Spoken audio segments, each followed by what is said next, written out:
Magandang araw mga karobi. Tara, samahan niyo ako sa panibago na namang biyahe. Today, dito ako dumaan sa C3. Siya nga pala, maraming signs dito na bawal na ang pedicab, e-bike at tricycle. Pero bakit kaya hindi sila nahuhuli?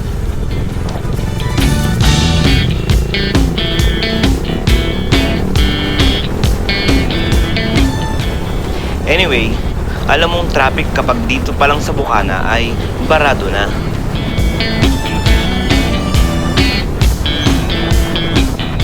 Dito na nagsisimula ang kalbaryo natin sa araw na ito.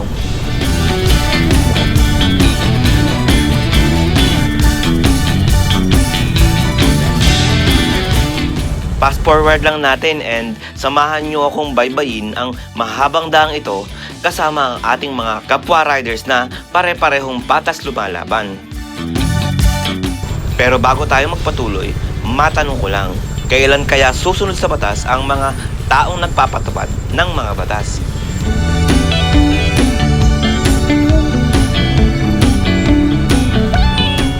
Lagi na lang tayong mga simpleng mamamayan ang dihado sa laban ng buhay.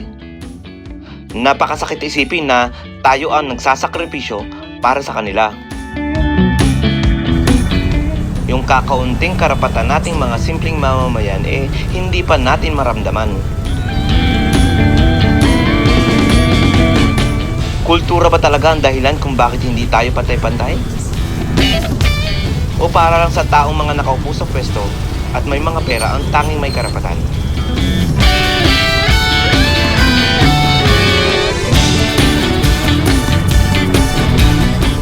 Anyway, palagi po tayong mag-iingat mga karobi. Tulad nito, kaya pala napaka-traffic ay meron na namang aksidente. Isa na namang kababayan natin ang namatay dahil sa aksidente. Base sa mga saksi, hindi napansin ng truck ng rider na nasa unahan niya.